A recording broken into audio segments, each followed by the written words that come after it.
שלום וברכה. שבוע שעבר דיברנו הבטחת הנביא לאישה שונמית שיהיה לה בן. הפסוק אומר, ויאמר למועד הזה כעת חיה את חובקת בן. ותאמר אל אדוני איש האלוקים אל תחזת בשפחתך. הוא מבטיח לה שלמועד הזה, בזמן המסוים הזה, בשעה הזאת, ביום הזה, בשעה הזאת, בדקה הזאת, אולי בשנייה הזאת, שנה הבאה, את חובקת בן. רואים שהנביאים, כשהם מבטיחים, הם תמיד עומדים על הדקה ועל השנייה, ויש לזה סיבה בשביל שכשיקרה הנס, ידעו בבירור שזה על פי דברי הנביא ולא במקרה. אחר כשזה קורה בדיוק בדקה ובשנייה שהנביא הבטיח, רואים מפורש בגלוי שזה בעקבות מה שמבטיח הנביא. ותער האישה ותלד בן למועד הזה כעת חיה אשר דיבר אליה אלישע. באמת כמו שהנביא מבטיח, היא יולדת בן בדיוק בזמן, בדיוק בשנייה, לשנה אחר כך שבו הבטיח הנביא. מה זה אשר דיבר אליה אלישע? אומר המלבים, לא על ידי איזו תפילה, שבזכות התפילה שהתפלל מישהו, או צדיק אפילו, או כל יהודי, בזכות זה היא נענתה. לא, בזכות הדיבור של הצדיק. צדיק גוזר והקדוש ברוך הוא מקיים. לכן כתוב במועד זה אשר דיבר אליה אלישע, מדייק. מה שכתוב בפסוק אשר דיבר אליה אלישע זה על פי דבריו, לא על פי איזו תפילה, אלא על פי מה שהגמרא בשבת אומרת, שצדיק ותקיים בך הפסוק ותגזור אומר ויקם לך, שכשהצדיק גוזר מה שהוא אומר מתקיים. שם הגמרא מספרת סיפור על רבי שאמר שכך יהיה וכך בדיוק כמו שהוא אמר כך קרה, על פי הפסוק הזה ותגזור אומר ויקם לך. זה מה שכתוב פה אשר דיבר אליה אלישע, עמד לא על פי תפילה שהתפלל אלא על פי דבריו, הוא דיבר ונעשה. ויגדל הילד ויהי היום ויצא אל אביו אל הקוצרים. הילד גדל. מה הפשט שהילד ויגדל הילד? הוא גדל בריא ושלם, בלי שום חולשות. הכל היה בסדר איתו. לא שהוא נולד ילד חלש בטבעו. כך אומר המלבים, זה הדגש, ויגדל הילד. הוא גדל בבריאות, שלם ברמ"ח איבריו ושס"ה גידיו. ויצא אל אביו אל הקוצרים. שלחו אותו, אמא שלו שלחה אותו, שילך לראות את הקוצרים של אביו. ויאמר אל אביו, תוך כדי שהוא נמצא שם בשדה, היה שם חם, ויאמר אל אביו, ראשי, ראשי, ויאמר לנער, שאו אל אמו. זה אומר לאבא שלו, כואב לו הראש, כלומר הוא חזר על עצמו פעמיים, ראשי, ראשי. שתי פירושים, מה זה ראשי, ראשי?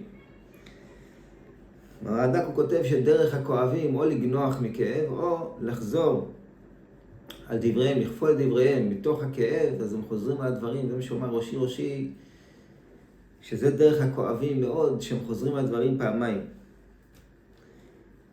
ובאברבנאל הוא אומר שיש שני סוגי כאב ראש. יש כאב ראש שמגיע מהאצטמוחה, מתחיל מהקיבה, וזה מה שגורם לראש לכאוב, אבל בעצם שורש הכאב הוא מהקיבה. ופה כשהפסוק שם דגש על ראשי ראשי, להראות שהכאב היה רק בראש, שהוא בעצם נוצר מריבוי מורסה, לך שיש בראש, כך כותב אברבנאל, והיא הייתה סיבת הכאב שהייתה רק בראש ולא במקום אחר. זה הדגש, ראשי ראשי. אבא שלו אבל חשב שהילד בסך הכל עייף ואין לו כוח לחזור הביתה רגלי, אז הוא מתלונן שכואב לראש, הוא עייף. אז האבא אמר, ויאמר, כמו שקראנו, ויאמר אל הנער, שאו אל אמו. כך תריד, סחב אותו הביתה. הוא לא נבהל, הוא חשב שזה סתם תירוץ של ילד. ויסעו ויביאו אל אמו, הנער לוקח את הבן, מביא אותו לאמא שלו וחוזר לשדה. וישב על ברכיה עד הצהריים וימות. בזמן קצר כל כך, מאז שהוא החזיר אותו לאמו, עד הצהריים הילד כבר מת. אברבנאל מדגיש פה, הוא מעריך להסביר פה, שלא לחשוב, כמו שאלה שיש חושבים שתמיד מנסים למעט את הנס, ולומדים את התנ"ך בגובה העיניים, שלא כתוב שהיה פה ממש נס, כנראה שהילד זה רק התעלף, הוא לא ממש מת. הוא אומר, היה פה מיתה גמורה, וימות, כמו שכתוב בפסוק, אבל הוא מסביר את זה גם בבחינה טבעית, כי התעלפות, הוא אומר, סתם התעלפות לא מגיע בדרך כלל לנערים. נערים סתם בדרך כלל לא מתעלפים, עילפון יותר מצוי אצל מבוגרים. ובפרט לא לאחר קדימת חולי בראש.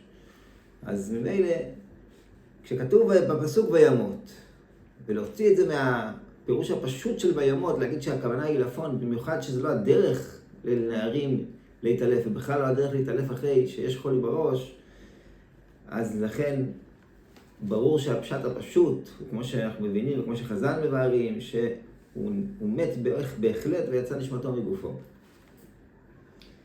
ופה המאברבנאל מדגיש את גודל ביטחונה של האישה הזאת, בשעה שמחזיקה את הבן שלה על הברכיים, ורואה איך שהוא הולך מדחי לדחי, מרגע לרגע הוא מת, הוא נהיה חולה יותר ויותר עד כדי מוות, והיא לא עושה לו שום רפואה. היא לא מתקשרת למומחים הגדולים, לעסקנים של הרפואה, ולא לרופאים, שום דבר, יושבת והיא רגועה. וכשהיא רואה שממש עומד למות, אפילו לא משכיבה אותו על מיטת ערש דווי, כדרך שעושים. כי יודעת, יש לה ביטחון, יש נביא שהבטיח, הבן הזה, הנה את חובקת בן, והיא אמרה לו, אני לא רוצה לחבוק בן, אני רוצה בן שיחיה, כמו שהגרחנו בשיעור הקודם, אני רוצה בן שיחיה. אם זה סתם בן בשביל לחבוק ואז הוא ימות, אז אני לא צריכה. אז הוא הבטיח לה, יהיה לה בן שיגדל, ושיהיה לאיש. אז היא יודעת, יש את הבטחה של הנביא, היא רגועה. היא גם לא אחרי שהוא מת, היא מחזיקה אותו ומת, הוא לא צועקת מכאב לב, כאילו הכל בסדר. בן יחיד שחיכתה לו שנים רבות, אין שום צעקה, שום דבר. היא הולכת אחרי, כמו שנראה בהמשך, מגיעה לבעלה, היא לא מספרת אותו בכלל מה קורה. ותעל ותשכיבהו על מיטת איש אלוקים ותסגור בעדו ותצא, ותקרא אל אישה ותאמר שילחה נא לי אחד מן הנערים ואחד האתונות וארוץ עד איש אלוקים ואשובה. והוא שואל אותה, ויום מדוע את הולכת אליו היום? לא חודש ולא שבת. אז מה היא אומרת? ותאמר שלום, הכל בסדר, אין מה לדאוג. זה גודל האמונה של האישה הזאת.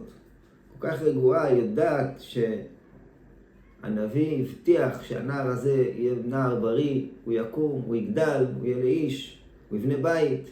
אז מה יהיה? אז עכשיו הוא מת, בסדר. אבל יש איש אלוקים, הוא יטפל בהבטחה שלא תתקיים. ובפסוק התחלנו את הפרק שכתוב, ושם אישה גדולה. על השונמית הזאת קראו לה, איפה שאישה היה הולך לבקר אצלה, כל פעם שהוא היה מתארח בשונם, הוא היה עוצר אצלה, ושם אישה גדולה. שמעתי פעם מהרב מרדכי גולדשטיין, הרב של רמת בית שמש א', הוא אומר, מה הפשט ושם אישה גדולה? היא הייתה גדולה, למה היא נקראת גדולה? כי היה לה כל כך אמונה, שבמצב כל כך קשה, שמחזיקה את בן יחידה, שחיכתה לה כל כך הרבה שנים, והוא מת לה בידיים. היא עומדת מול בעלה ושואלת אותה מה קרה, לאן את הולכת? והיא בשיא הרוגע אומרת לו שלום, מתוך האמונה. זה אישה גדולה. מה זה בן אדם גדול? זה אדם גדול, זה אדם שהאמונה שלו כל כך חזקה, כמו שכתוב בחובת הלבבות. שלוות נפש הבוטח.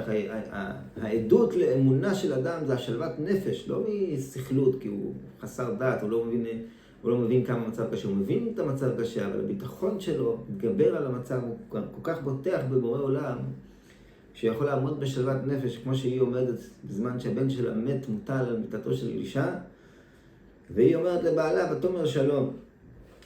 זה נקרא אדם גדול. אז איש השכיבה אותו על מיטת אלישע. זאת אומרת, זה שתי פירושים. דבר ראשון, למה דווקא השכיבה אותו על מיטת אלישע? למה לא על מיטה של הנער בעצמו? כאילו, כאומרת, אני בוטחת בנביא הזה, שזה המיטתו, שההבטחה שלו, הוא איש אלוקים, ומילא ההבטחה שלו ודאי תתקיים, יהיה בסדר, הבן הזה יחיה. אפשר להוסיף עוד סיבה, שהיא השכיבה אותו דווקא על מיטת חוליו דווקא על מיטתו של אלישע. הרי למה המיטה של אלישע היא מיוחדת לאלישע? כי הוא איש אלוקים. אבל אם הוא לא יכול, בעצם אומרת לו, אתה איש אלוקים, זה המיטה שלך, לכן אף אחד לא ישכב למיטה, זה הסיבה שהיחדנו בשבילך חדר מיוחד. אבל אם ההבטחות שלך, בתור איש אלוקים שאתה מבטיח דבר והוא לא מתקיים, אז אתה לא איש אלוקים. אז לכן בעצם העמיד אותו במבחן, שם אותו על מיטת איש האלוקים. אם אתה איש אלוקים, אתה אז תוכיח את זה. תבוא ותחיה את הילד כמו שהבטחת. אבל אם לא, אז בשביל מה הכנו בשבילך מיטה מיוחדת? אין לך זכות לזה.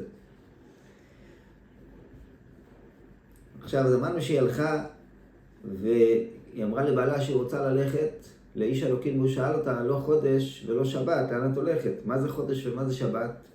באמת היה מנהג בזמניהם ללכת כל חודש וכל שבוע, ללכת אל הנביא שעליו שוכן השם.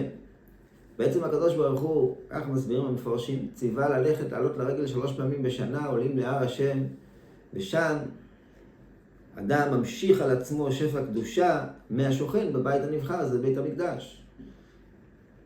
אבל בן אדם לא יכול כל שנה, כל יום, כל אחד גר במקום רחוק, לא כולם גרים בירושלים, הוא לא יכול כל שבוע וכל חודש לעלות להר הבית, להר השם. אז ממילא היו עושים את זה שהקדוש ברוך הוא קבע 3 פעמים בשנה, פסח, שבועות וסוכות, זה הזמן הקבוע שכל ישראל יש להם מצווה להיראות ולהגיע לאותו מקום שבו שוכנת השכינה הקדושה, והאדם מגיע לשם ושופע עליו קדושה באותו מקום, שזה נותן לו בעצם, מתאים אותו לכל השנה. אבל בנוסף לכך היו הולכים לאיש האלוקים, לצדיק, שגם עליו שורה רוח השם, וממנו היו לומדים תורה והיו מקבלים גם שפע של קדושה. לכן כל שבת וכל חודש היו הולכים גם לנביא או לצדיק כדי להמשיך על עצמם שפע של קדושה. אז לכן הוא שאל אותה, לאן את הולכת? הרי זה לא חודש ולא שבת, אין סיבה שאת צריכה ללכת לנביא היום. בדרך כלל היו הולכים לנביא בזמנים קבועים, או בחודש או בשבת. אבל היא אמרה שלום, הכל בסדר. כמו שדיברנו, כי הייתה גדולה באמונה, והיא עמדה במבחן הזה, ונקראה אישה גדולה, כמו שכתוב בנביא בהתחלה, כי היא עמדה בשלוותה, בשעה הקשה הזאת, היא ידעה אם הקדוש ברוך הוא, אם איש אלוקים הבטיח פירושו שהקדוש ברוך הוא הבטיח, כי איש אלוקים, כל מה שהוא מדבר, הוא מדבר מתוך דבר השם. ומילא דבר השם חייב להתקיים, היא בוטחת בהשם שוודאי יהיה בסדר. ותחבוש האתון ותאמר נערה, נהג ולך, אל תעצור לי לרכב, כי אם אמרתי לך. אז הוא שלח לה אחד מנעריו, שיקח חמור, ויקח אותה לאיש האלוקים.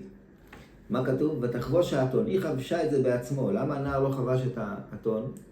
אז מה אני מסביר דבר מעניין? קודם כל צריכים להוכיח שמדובר שהנער הזה היה נער קטן. למה? כי אם הוא היה גדול, היה אסור לו ללכת איתה. זה ייחוד.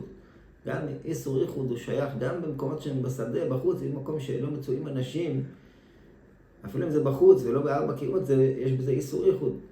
אז לכן היה חייב להיות שהיה נער קטן פחות מגיל 9 שאין בו איסור ייחוד, ואז היה מותר ללכת. עכשיו נער פחות מגיל 9, עד שהוא יכין את החמור למסע, זה לוקח הרבה זמן, היא רצה לעשות קיצור, למהר את התהליך, הייתה חייבת להגיע לנביא כמה שיותר מהר, ולכן היא עשתה את זה בעצמה. עכשיו, למה היא לא רכבה לאתון? כתוב, נהג ולך, אל תעצור לי לרכב, כי אם אמרתי לה, זאת אומרת, היא הולכת והוא רוכב עם החמור. אבל למה היא אומרת, למה היא לא רוכבת על החמור? בשביל מה היא לוקחת חמור אם היא הולכת רגלית? אלא, הפשט הוא שהיא בתוך מר לבבה, היא לא רצתה ללכת, היא לא רצתה לרכב על החמור בשעה שהיא יודעת שהבן שלה מוטל מת על המיטה. זה לא ראוי לה, היא הרגישה שהיא לא יכולה, היא לא מסוגלת לרכוב בנוחות על החמור וללכת. לכן היא אמרה, היא תלך ברגלית. למה היא לקחה אז חמור? שאם היא תתעייף ולא תוכל להמשיך ללכת, אז היא תרכב על החמור. אבל ודאי שהיא לא תכננה לרכב על החמור כל עוד שהיא לא תצטרך.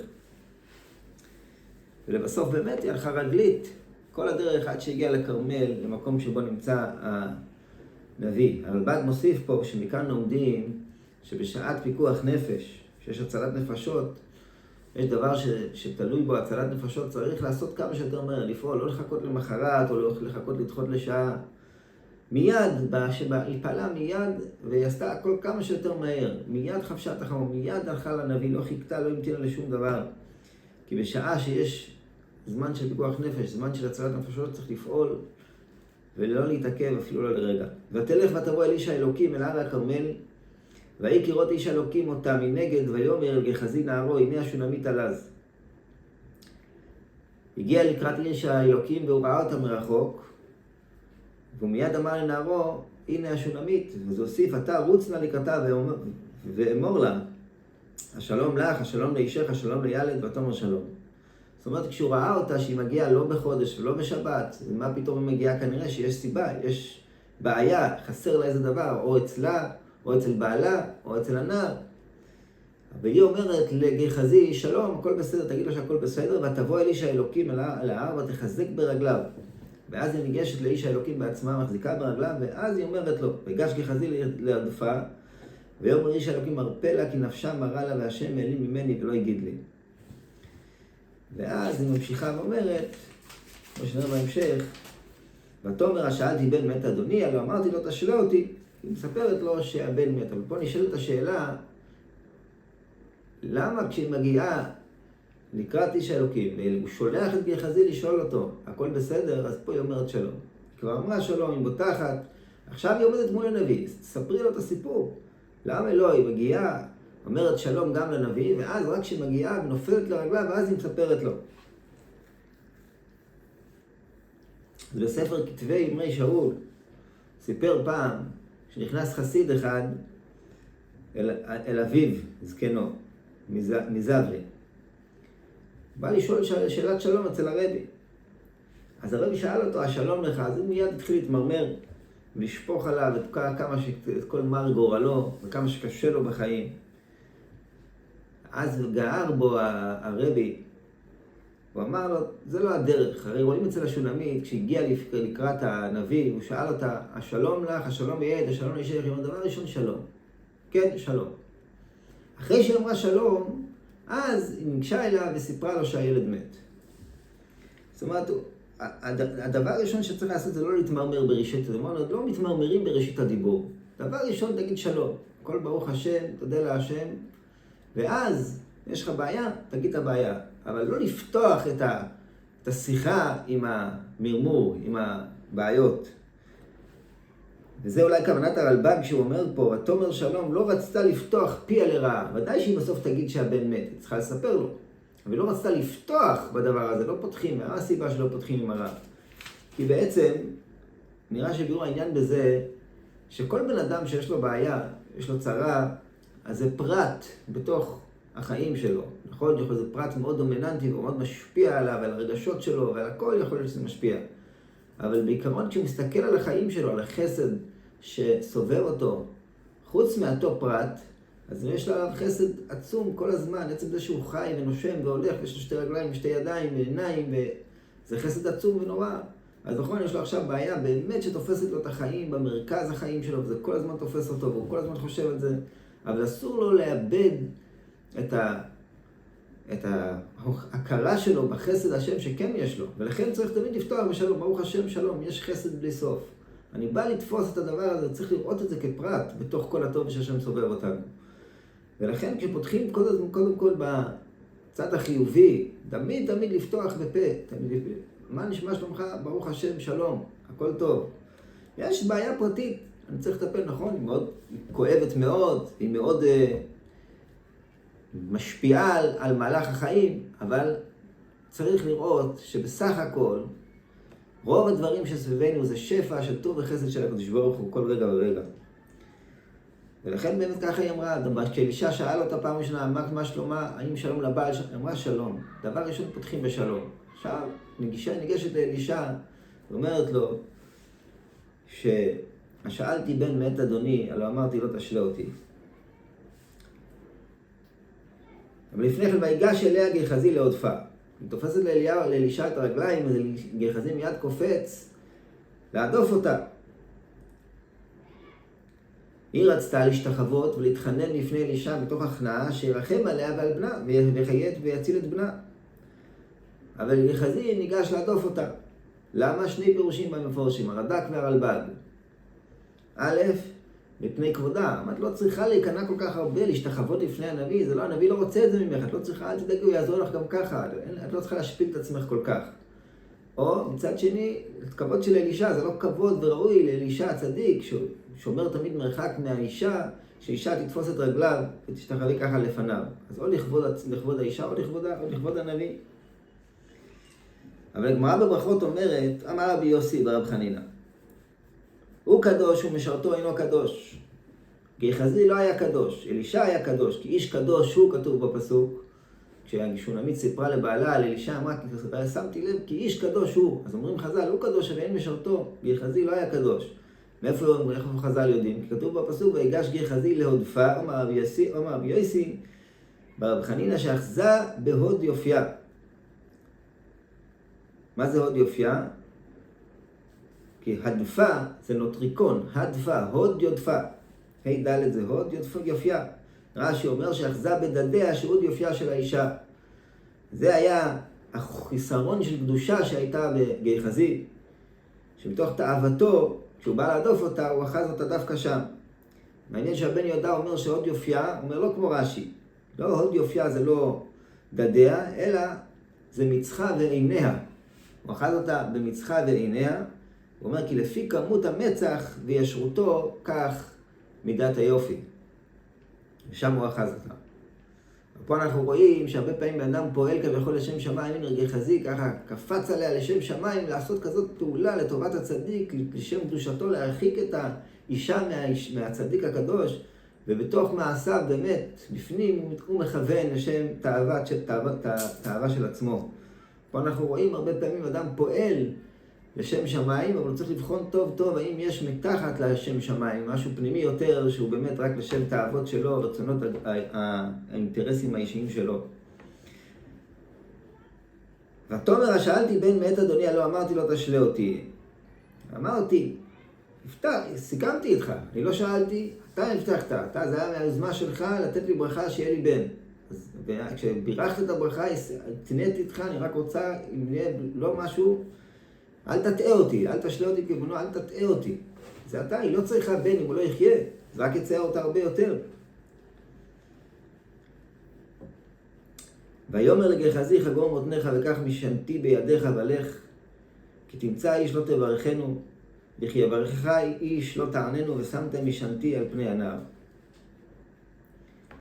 מה זה חגור מותניך? מה זה קשור? חגור מותניך וכך משנתי בידיך ולך. למה היה צריך לחקור את מותניו? אז הרלב"ג מסביר שהוא רצה שהוא ירוץ, וכדי שהוא יוכל לרוץ צריך לחגור את המותניים. למה? הוא אומר הרלב"ג, כדי שהאיברים הפנימיים בזמן שרצים אז הם רופפים, הם זזים ונעים, וזה מקשה על הריצה.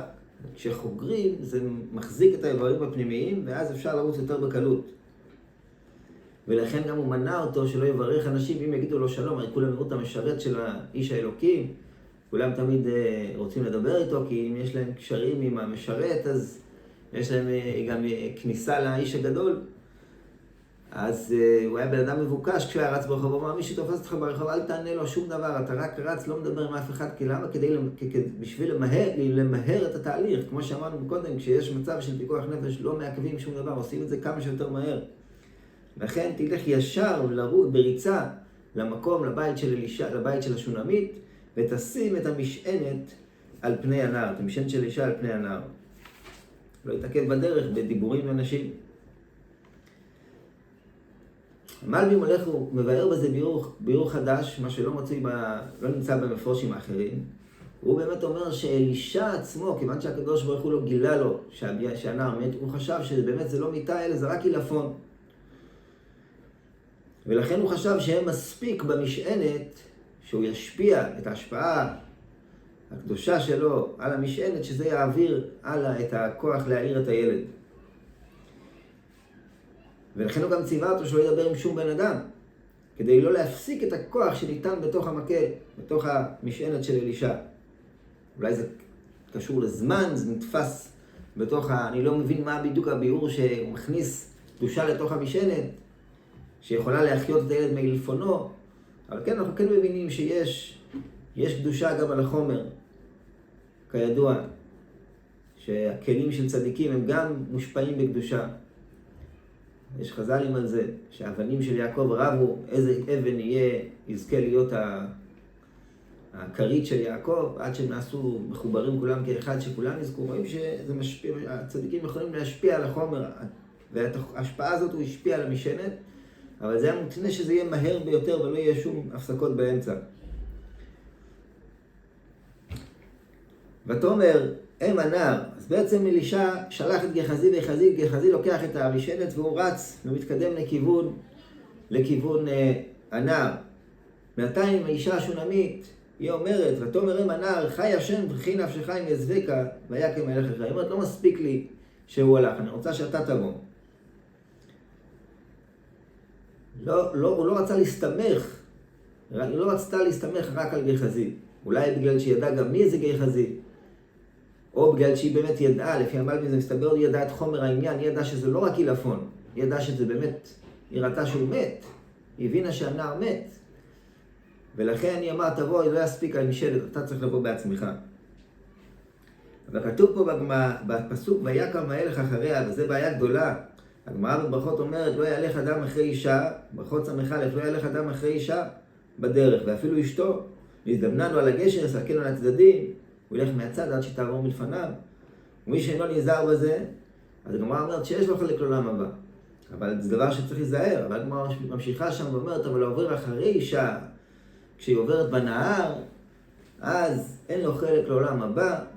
למה? כי שם היא מגביהה את בגדיה, כדי שלא ירטבו מהמים, והוא מסתכל בבשרה, זה הרבה יותר חמור. אבל מה ביאור בזה, מה שתוספות מפרשים, פשט הוא לא עצם ההסתכלות יביא אותו לכך שאין לו חלק לעולם הבא, אלא אם הוא רגיל בניאוף הזה, ללכת אחרי אישה במקום שהיא פרוצה, שרואים בבשר, אז הוא ודאי יגיע לידי ניאוף במעשה, ואז הוא יאבד חלקו לעולם הבא.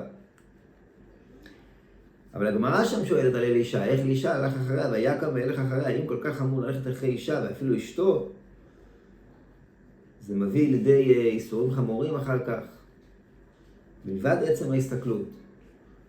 אז למה אלישע מפורש כתוב, ויקם וילך אחריה? אז הגמרא מתרצת שלא הכוונה שהוא הלך אחריה, אלא הכוונה שהוא הלך אחרי עצתה. היא אמרה לו, תבוא גם אתה, אני לא יכולה ללכת, אני לא סומכת רק על גחזי לבד, אני רוצה שאתה תלך. אז הוא הלך, אבל כמובן שהוא לא הלך אחריה, אלא לפניה. הגמרא שם, דרך אגב, אם כבר הזכרנו את הגמרא שם, הגמרא שם אומרת שעדיף לאדם ללכת אחרי ארי, יש לו שתי דרכים בדרך, הוא רואה, הם מגיעים לאותו מקום, אבל דרך אחד יודע שיש שם ארי, ודרך אחד יודע שיש שם אישה. איזה דרך יבחר? אומרת הגמרא, עדיף שילך בדרך של אחרי הארי ולא אחרי האישה.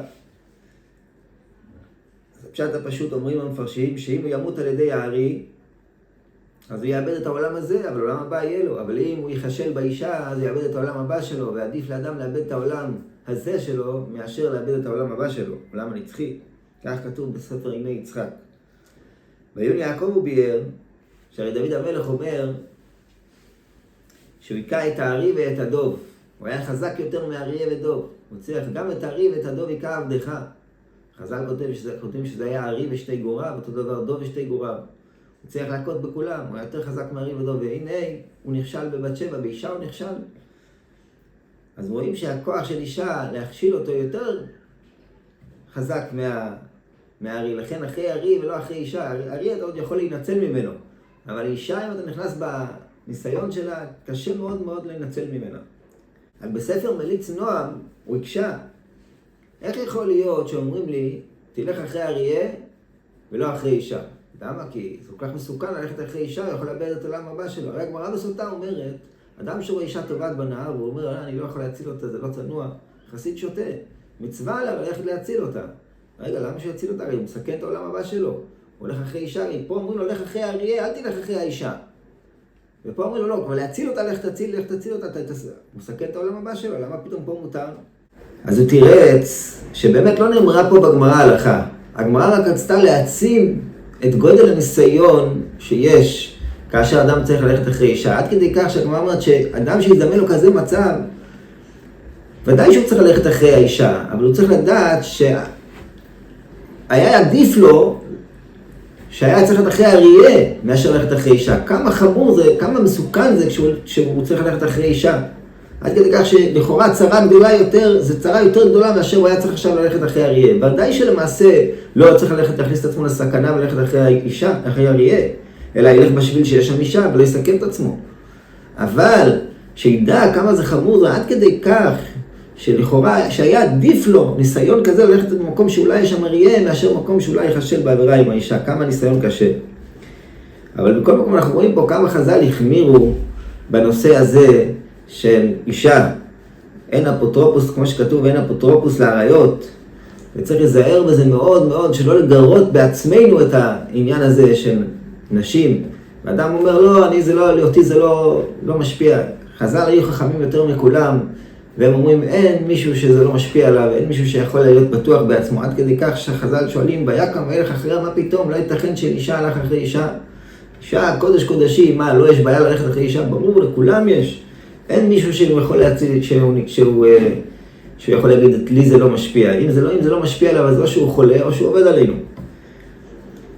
בעזרת השם, שבוע הבא אנחנו נמשיך בשיעור של תחיית המתים שאלישע מקיים בנהר הזה, בנס הזה של תחיית המתים. שבוע טוב.